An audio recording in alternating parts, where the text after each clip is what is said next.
Hi there, DT here and welcome to another season of anime. This season brings us 36 brand spanking new anime. And are you going to watch them all? Of course you're not, because you don't have that much time to waste. But did I watch all 36 of them? Yes I did. Well, not technically no. A few of them haven't come out yet, but I am going to watch them. So to save you the effort and time it will take to watch all that, I aggregated all that I have seen about all this anime into this one video. So instead of wasting all your time watching every anime that comes out, you can waste your time watching my video. You're welcome. So these are going to be the 21 anime I'm going to talk about, and yes, I said 21, not 36, because 15 of them aren't getting their own expanded explanations. I'm going to run through them, and if you want to know why, wait till the outro. You can skip around if you want to. If you find this video even the slightest bit informative, like, comment, subscribe. Now to the anime. Battle game in 5 seconds, first impression. Or more like, I lost interest in this anime in 5 seconds. You see what I did? The whole joke about the title? Yeah, I'm clever like that. And we get to the most disappointing anime of this season, because another year of anime brings us another battle royale. And battle royales are, in my opinion, one of the hardest genres of anime to get right, because you need the very specific amount of character building to gratuitous violence, so the audience, us, you and me, and everybody else who watches anime, can cheer for the main character when they win, or they can decide whether to be happy or sad when a side character gets killed off. I think that Fate, especially Fate Zero, caught lightning in a bottle, because their character writing was immaculate. But like Downwest games and other battle royales of late, this show has no depth to it. It's just people fighting other people for some reason and dying, and the main character is the least charismatic or fun character in a battle royale you could even imagine. His idea of surviving a life or death situation is to think of it as a fucking game. Like, come on man, even if that's the premise of the whole anime, that's not how you're supposed to introduce your main character, as this idiot that thinks that almost dying is a game and you could beat a life or death situation by treating it as a game. This anime, it was unbearable, to be honest. 2 minutes into the anime, I realized that this was not going to be a good battle royale. Watching it to the end was excruciating. Wouldn't recommend. Sorry, you see it? T something, the animation. First impression. Going into this anime, I hadn't have any concrete thoughts on the show. The opening animation reminded me of Terraformers, but that was until the show actually started and it reverted back to the generic 3D animation style. I'm not really a big fan of. Personally, I didn't like the show, and there are a few reasons. The first one is, I'm not really a big fan of anime games because they are made for the people who play the games, and most of the time they aren't really good anime. They're not good shows. The plot tracks as a game, but when you convert it to like a TV series, it doesn't really work. And most of the time, even if it's a good story, you can only understand the plot if you understand or know of the lore that has been established in the game. And this thing is the same. I watched a cat-looking thing bite a human-looking dude, and he went into another dimension to fight dog-looking things with hands for faces. And the action was not that good, the fightings were not that good, the character animation was garbage, and the main character in the plot does not seem that good. So if you played the game, which you probably haven't because it's a mobile game that's like popular only like Japan or something, check this out. Otherwise, I don't know, don't waste your time. Not good, it's garbage. Drugstore in another world, first impression. For the last few years, dozens of isekai have been coming out each year. So at some point, all the simple ideas of guy goes to another world and saves it are going to be taken. So people are going to have to start getting creative to stand out. But the isekai genre is so oversaturated at this point, we get shows like this. A slice of life show about a pharmacist but in another world. So what's next? My new life as a mechanic in another world, or I got reincarnated as an assistant manager? I'm seeing a trend with shows like Monster Girl Doctor or Scaling Slimes, where studios are taking basic slice of life concepts and putting them in fantasy settings. So they would sell because there is a large demand for isekais in this current market. But that completely defeats the point of a fantasy, because all these shows could be set in Tokyo, Kyoto, Yokohama, or wherever in Japan anime are set, and they would still work. And this show fails at both being a fantasy and a slice of life, because the fantasy elements aren't really that relevant to the story, to be honest. The potions he makes could be medicine, and he could be set in any time period and it would still work. The show is not really reliant on the fantasy element. And second, as a slice of life, it fails because slice of lives are interesting in one of two ways. Either the characters are really interesting and it's really enjoyable to watch them interact, or the comedy is on point and makes you laugh. And from all the jokes throughout the show, only one got a chuckle out of me. Everything else was so bad. This show is a complete waste of time and I would not recommend it. A realistic hero rebuilds the kingdom, first impression. Or more like, somebody saw saw Hiro and Mao-sama and said, I can do that, and this show happened. So this show veers away from the typical isekai formula. How, you might ask? By making the main character a third world politician, because he doesn't go out and slay a dragon, nor does he conquer a dungeon, or even defeat a demon lord. What he does is quite simple. The country he was isekai to has went to shit because it was being managed by burgers. So the main character rises to power by promising to bring peace, prosperity, bolster the economy, and build infrastructure, and becomes the ruler of the kingdom. So you get the whole salad-worded politician bit type, right? And how does he know to do all that, you ask? How does he have all the knowledge and experience that it requires to be a statesman? How does he know to do all these things that he needs to do to actually rebuild the kingdom? Straight from the dome, baby, because isekai protagonists are built different. So overall, what I'm trying to say is it's a generic isekai which has kind of neat premise, but overall it doesn't follow through. You'll be better off watching the hero and Mao-sama. But if you're into trash shows, you could check this out too. There's no reason why you shouldn't. Kanojo, or girlfriend, first impression. The people at Tazuko Productions were like, the harem romance genre is getting stale and we need to do something about it. And so they decided not to blueball their audience with 12 episodes of nothing that end with the grand climax of holding hands, but instead make the main dude confess to his childhood friend before the show even begins. Yes, they did that shit off camera. That's how you know they're serious about changing the paradigm of the game. And yes, you heard me, he confessed to his childhood friend. He did not curb her to get with the tsundere. Well, he kind of did, but not really. No, in the sense that the childhood friend is the tsundere he confessed to. And yes, in the way, because right after he announces that he has a girlfriend, he makes it apparent that another girl confessed to him. And that situation, any sensible human being would have said, no, thank you, you're an awesome person, but I have a girlfriend. But he was like, you're cute and I want to date you. And now, how do I convince my girlfriend to get into a threesome with me? And that is the basic premise of the show. That's why there is 2 girlfriends in the title. And the hilarity just ensued. Him trying to convince his girlfriend, and I honestly thought this show was going to be boring and rely on some dumb harem tropes, but actually it was really funny. Like, the humor really carries the show, and the shenanigans that they get up to is quite hilarious. I would suggest you watch this show if you like harems or romances, but I would primarily suggest it for the comedy because it's golden. I was laughing so hard throughout the whole show.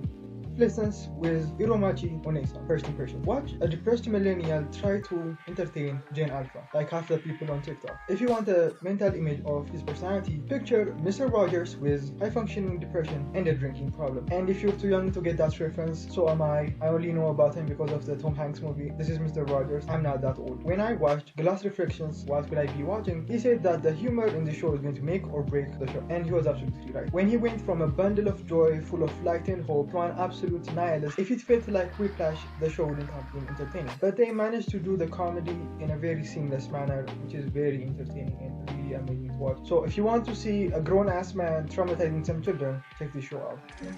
Meikyuu Black Company. First impression. First, let me explain the meta. Black Company is a term in Japan that is used to describe companies that pretty much exploit their employees. They force them to work overtime without actually paying them for their overtime, just perpetuating the days from overwork culture of Japan. Same as the main character is going to be exploited in this anime. This show is hell-bent on proving that what those socialists on TikTok have been yapping about all along, that all forms of capitalism rely on some form of exploitation. And watching the work culture of Japan being tackled through the prism of an isekai, it's quite fun to watch, but the meta is not what you're here for. Here's the actual anime. So, in my new life as a slave in a new world, we watch a NEET that spent his whole life avoiding work, being forced to take on a blue-collar job, and he ain't having it. So, watch as this NEET who lived in the lap of luxury gets put down with the peasants and have his rags to riches story. And how does he go from rags to riches, you ask? By exploiting his fellow workers, because everybody knows every form of capitalism carries some form of exploitation, because this show is trying to make everybody a socialist. Or they're just commenting on the work situations in Japan. Or maybe this is a silent protest on how the anime industry treats their anime. Maybe. But regardless of that, if you want an asshole manipulating other assholes to rise to the top of the world, watch this show. It's quite fun. I enjoyed it. That of the Goddesses Dormitory. First impression. Boobs. That's all the show is, and some ass even. I can't even put the scenes from the show because I saw the show uncensored. I was given the option censored or uncensored, and I obviously chose uncensored, which was a very bad idea for making this video. So this movie is a very basic, generic, lucky perverts harem anime. But before that, they just cover the basics. It starts out with his house burning down, so he needs a place to stay and a job so he can afford to go to school because his dad abandoned him. Enter green-haired girl. She took him in, she fed him. Then she was like, you could stay here and be like the mother of the dormitory, which is like a thing in colleges in Japan. So now that's going to be his job. Basically, his interactions with the females is like every other lucky pervert harem anime. He opens a door, there's a bunch of naked women behind the door. walks down the hallway, bumps into someone, and his face is down her crotch. Basic shit. If that's not what you're into, the show is not worth a watch. The only difference between this and most other harem anime is that it's not the typical he walks in a room and the girls get upset type of anime, because they're all in college and he's a middle schooler, so they give him some leeway. But sometimes they get mad at him. But most of the girls are cool with him almost all of the time, except the pink-haired one, which he has to win over, and that's the plot and that's the show. If you're into it, you should check it out. Nighthead 2041, first impressions. I'm really excited for this, to be honest. I like dystopian anime, and this show is hitting all the right spots, and I really love it. But one thing is, the animation is garbage. It's hideous, except when it comes to the fights. The fight scenes are beautiful. When the movie begins, they don't waste your time with expositional dumps or anything like that. They let you find out about the world organically, and that is by letting you hear a news broadcast saying that any and all religion, anything that deals with spirituality, is a crime. You don't believe in God, you don't believe in Buddha, and there is no such thing as psychics or prophets or anything like that. And if you are found doing that, you are arrested. So basically, they're setting up the world as this dystopia. Everything is believed as we can't see it, if you can't touch it, and it's not physical, it doesn't exist. And the main characters are part of a special unit called SWE that hunts down psychics and cult leaders and members of cults because they disturb the natural order of things. And their country is recovering from a war that happened 18 years ago, and since it is 2041, the war would have been in 2023. So World War 3 is going to be in 2 years. Look out for that. So it follows two different sets of characters, the show. First is just two kids with white hair who are psychics, well, psychic powers, and on the other side is like the unit that is tasked with hunting down those psychics. And the funny thing is, from the first episode, one of the members of the unit turned out to be a psychic. Seeing a world that's being governed by physical laws and anything that deals outside of that being legal, and the characters interacting within that world and those beliefs are kind of interesting, to be honest, and I'm really looking forward to watching the rest of it. Opera Garden first impression. Opera is nice and all, but there is a problem with almost all music-based anime, and that is the songs are cool, the dances are cool, even when they act it's really nice. But outside of that, the characters aren't really interesting, and the plot and overall story isn't really that good. There are a few music-based anime that I would call great, and that's like Kiss on the Slope, Nana, Nodami Kotobayashi, and maybe K-On! And Detroit Metal City, if I'm being generous. And this show suffers the same fate. The idea of all these girls competing to be one of the best actresses, singers, ballerinas of their generation in that all-girls school is quite interesting. But then you meet the characters and they're like not really that interesting, to be honest. The show has a really serious youre slant, so they're focusing more on the relationship that exists between the girls rather than their actual personalities. They're just generic youre archetypes. One hates men, she has a reason for that because she had a run-in with like an obsessive fan or whatever, but it's just a generic youre girl that hates men. And the other one is just I actually find her charming, to be honest. She's cute, has a very bubbly personality, and she's very outgoing and very loud and very boisterous, and she's actually fun. To be honest, she's like the main reason I enjoyed the episode I saw. The main character, which I'm presuming is the blue-haired girl because she was the primary focus of the episode, isn't really that interesting. So unless you're into youre and the idea of the setting of an all-girls school that's primarily focused on the arts, you find that interesting, check it out. Other than that, I wouldn't really recommend it.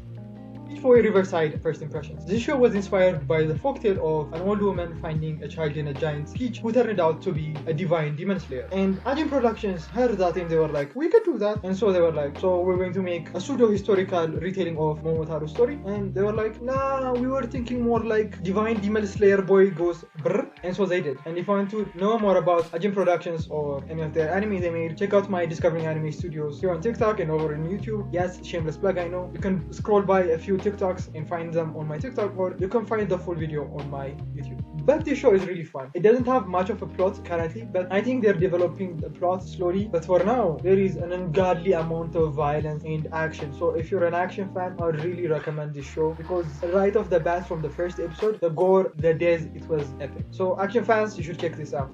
Remake first impressions. Was there a time when you were watching Free, if you watched Free that is, that you thought, you know, this has semi-naked man, a lot of swimming and a lot of water, with an underlying sports anime theme, but there's something missing. I can't really put my finger on it, but I need more. But what could it be? Then you're like, aha! Balls. That's what this show needs. Balls.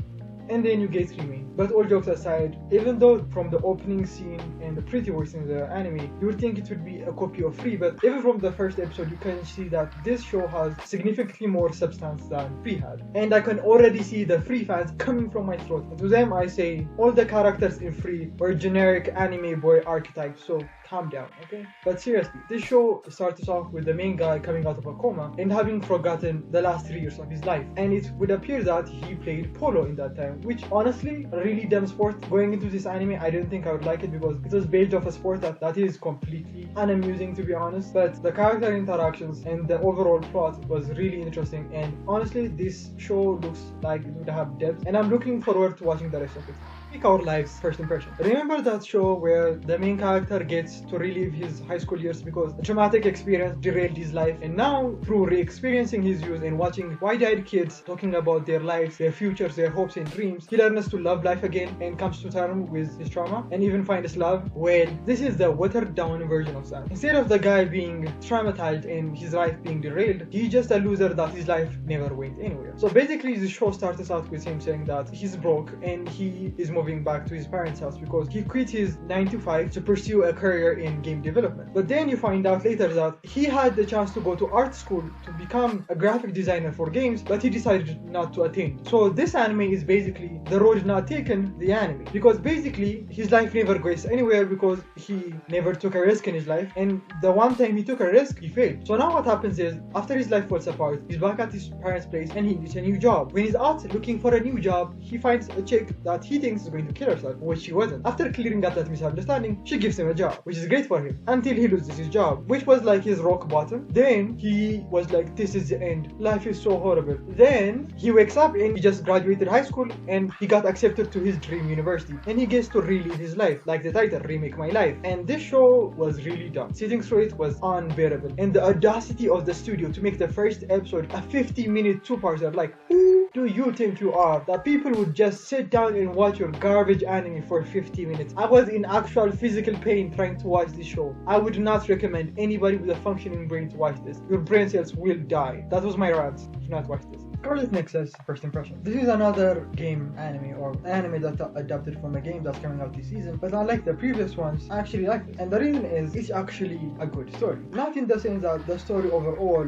is the best story I've ever seen, or they haven't even started developing the characters to their fullest yet, but they're not falling into the traps that most anime games fall into by creating a dumb character. And by that I mean, most game anime or anything that's adapted from something that's not really made for a show or a TV show, they would introduce a dumb character that has no idea what the world is about or the power system works, and instead of actually developing characters and committing to world building, they'll just have somebody ask, oh, how does this work? And some character who knows a lot in the anime would just dump all the exposition in like one scene. Then you're expected to know what the world has to offer or what the world building is. Scarlet Nexus doesn't do that, and for that I actually enjoyed it. And talking about the world building, it appears that the game or the movie, like the series that we're watching, is set in a world that is under siege, and it's under siege from the others, and the others are being fought by the OSF, which is a group of superpowered individuals that they're like basically the army of that country. And people in that army, the OSF, are called Scarlet Guardians, and they fight those monsters using something that's called psionics. Basically they're mutants.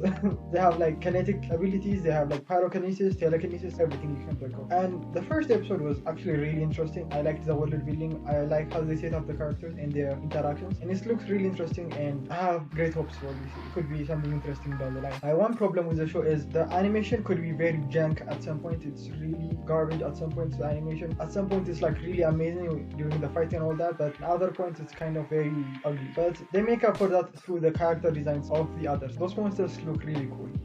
Sonny Boy, first impression. First of all, let me just start off saying this is one anime I'm really excited for this season. But before I go into why it's really exciting and I'm really interested in watching it, let me set this up. You find a few students sitting in their classroom talking about their life and how their day is going and what they plan on doing. Then later you find out it's not because they don't have class, it's because their classroom, their whole school that is, has been swallowed up by a giant black void, and all the adults are gone. It's just the kids, and some of the kids have developed superpower, and they are perplexed. They don't know what they're doing, how they got there. They don't know where the void came from or why they have superpowers. And now you're watching a power struggle between the kids because they are isolated. They don't have anybody of authority to rely on, so they have to govern themselves. So you're seeing the almighty, the authority of authorities, the student council, trying to impose the rules on their students. But because the kids have superpowers, they're fighting against them, and that's really interesting to watch. Their powers are really interesting. The second is the mystery of it all. They're in a black void. Only the adults disappeared. They don't know if it's the school that got swallowed up by the darkness or that the whole town down, even their whole world got swallowed up by the darkness and they are the only survivor. And the third is the animation and the very weird perspective the angles are being filmed from. This movie feels very eerie, very dark, you feel like there's something that's going to jump out of you the whole time you're watching the show. You feel like there's something menacing that's going to be jumping out of you when you turn a corner. It's like very scary, but not in a horror boo kind of way. And you put that all together and you have this weirdly animated, fascinating story about kids lost in the dark. The mystery is really incredible and I'm really looking forward to where the story is going. It's Chronicles. I haven't had the best of luck with anime with Chronicle in the title. They have always turned out to be so disappointing. And I thought this was going to be the same, but I was wrong to some extent. I thought this show was going to be the 130th generic isekai of the 200 generic isekai that were going to come out this year, but I was mistaken slightly. It's a bit generic, to be honest. There isn't much that stands out, but the little that does is quite interesting. One, you can call the show Haunting a Little Boy, the anime, in which the protagonist is not reincarnated into the new world or his parallel reality or wherever the isekai is set, and he's not teleported there by some kind of summon. What happens is that when he dies, he inhabits the body of a little boy there. So now that boy has two personalities inside of him, two conflicting memories and a set of feelings and emotions that aren't his. That was interesting. The other thing I found interesting was the darker undertones that are in the movie, because the people in the show have no problem trying to knife a kid or even torturing him. And the one thing that was really interesting that stood apart from other isekai is Trakun did not have a cameo here. It was his older brother Train that did the deed. Overall, it seems like a generic anime, but it has room to grow. Maybe it might be a good anime, but that's a big maybe.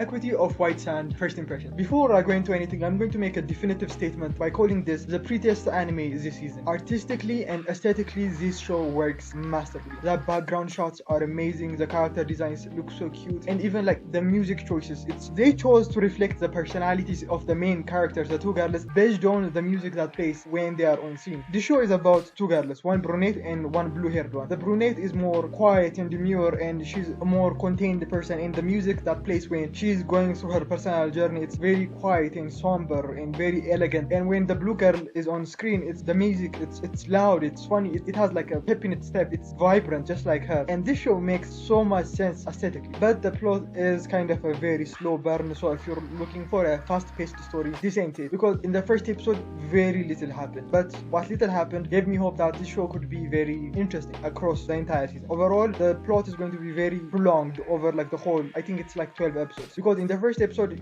you only get to see so little of them. So the first episode was about the journey of bringing those two girls together, and it ends up with the brunette having like this acid trip of being swallowed up by the water around there, and they interact, and she tells her that mysterious things happen in the aquarium, and the episode ends with her asking her if she could stay there. And visually, aesthetically, the sounds, they make so much sense. I'm even thinking about making a whole TikTok on the audio and how amazingly beautiful it is. I'm not going to play any of the audio here, because if you're watching this on YouTube, I don't want to get claimed, so check out my TikTok where I'll probably have already made the TikTok about the backgrounds in that show. It's really amazing.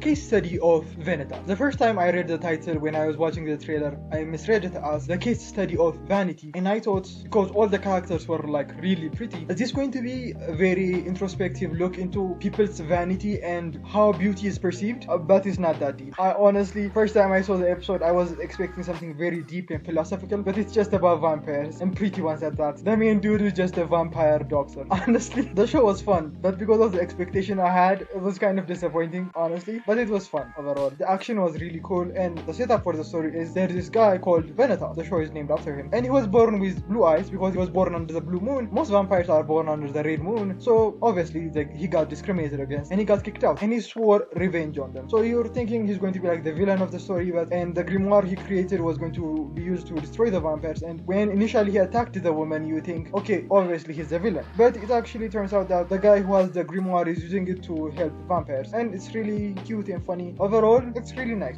Detective is already dead. First impressions. I really like detective anime and movies. I grew up watching Detective Conan and Sherlock Holmes, so shows like that have a special place in my heart. But that's a double-edged sword, because I'm significantly more critical of shows like that because of how much I love them. And shows like that need two things to be great. One is a very charismatic detective. The second thing is you need a very fascinating mystery to be solved. If you bring those two aspects together, you have a great show. And the Detective is already dead failed at doing both. First, the main character is not in the least bit charismatic. She is quite boring, to be honest, and her interactions with her her sidekick are plain and boring. Growing up watching Sherlock Holmes and Watson, watching this was excruciatingly boring. Second is, the mystery actually seemed fascinating in the beginning with the hijacking and all that, but when it turned out that the villains are like superhumans and they use body augmentations, I was like, okay, nah, this ain't it. And the mystery evolves further into being, you know, is she dead or is she not? And all the videos I've seen online about this is like, is the detective dead? Is the detective dead? And I do not care. The show is really boring. I wouldn't recommend it.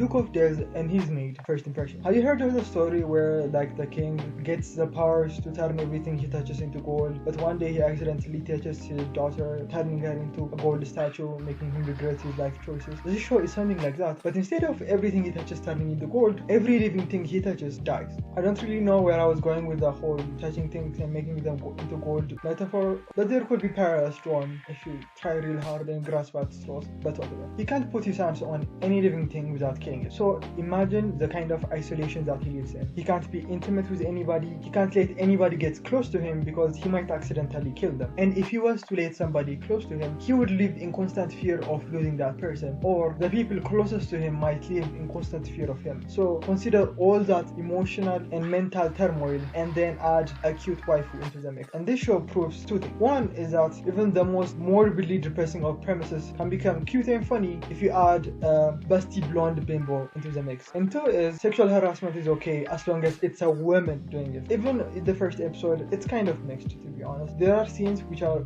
very dramatic. You get a sense to what the emotions that are going through the character's heads are, but those moments are preceded by her putting her boobs in his face. So the shift from the show being really serious to, you know, them being cute and flirty doesn't really shift organically. It's a bit awkward, the transition, and personally I thought the show was going to be great. I was really hoping to enjoy it, but overall the first episode was kind of a miss. I plan to watch a few more episodes before just dropping it, but the first episode was not impressive, but it was kind of disappointing, to be honest. Tsukimichi Moonlight Festival, first impressions. Let me break down the plot for you. Here you see, I can't do an Aussie accent, but it would be really funny if I did. Here you see an isekai protagonist in his natural habitat. Now he's going to be transported into the isekai world. Oh, what's happening? Where am I? Did I just got isekai? Oh, that's a goddess. Should I ask her if I can serve her? I mean, what if she says no? That would be so embarrassing. But I mean, the worst you could say is no. Goddess, may I serve you? Ew. What? Ew. You think I would let somebody as ugly as you serve me?